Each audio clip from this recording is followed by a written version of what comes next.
হবে না আল্লাহ। আমি মনে করতেছি আমি কি করতেছি, ভালো কাজ করতেছি, আমি অনেক ভালো কাজ করতেছি। হ্যাঁ, তবে যদি দিনের দাওয়াত প্রসার যদি কেউ নিজের খেয়ে করতে পারে, যদি নিজে করতে পারে, যেমন আমাদের এই অত্র মসজিদ, যেমন হাক্কানি আঞ্জুমান মসজিদ, সমগ্র মসজিদ গুলা কিন্তু যখন আমাদের হুজুর কাবলা মুর্শিদ যখন যারা দেখেন যে অমুক ব্যক্তির সামর্থ্য আছে, অমুক ব্যক্তির তাকাত আছে, সে মসজিদকে একা একা পরিচালনা করতে পারবে, তার সদস্যতা লেনদেন, তখনই কিন্তু হুকুম করে দেখেন তুমি মসজিদ করো, তুমি মসজিদ পরিচালনা করো, তোমার আয়ত্ত দিন, তোমার হালাল দিদিতে তুমি মসজিদ করো।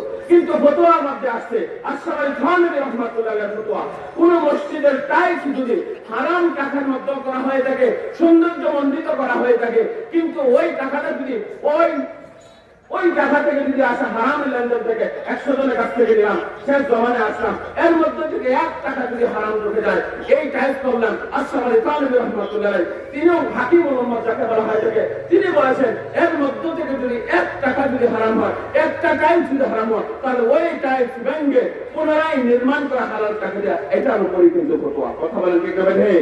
এই জন্য মোহতারাম হাজিরিন, হাক্কানি আঞ্জুমান দরবার দেখতে একটু আপনার দেখা যাইতেছে তার মূলনীতির আলোচনা করে থাকে, এর মধ্যে ইসলাম সম্বদ্ধ না অনেক কিছু আছে যেগুলো আপনাকে প্রত্যেকেরই সংগঠন বা দরবার বা যে কোনো দিনের প্রতিষ্ঠান উসুলের আলোকে চলে থাকে। আমাদের উসুল হলো 4 উসুল, এবং এই 4 উসুলের মধ্যে আল ইয়াউমা আকমালতু লাকুম দীনাকুম ওয়া আতমামতু আলাইকুম নি'মাতি ওয়া রাদিতু লাকুমুল ইসলাম দীনা।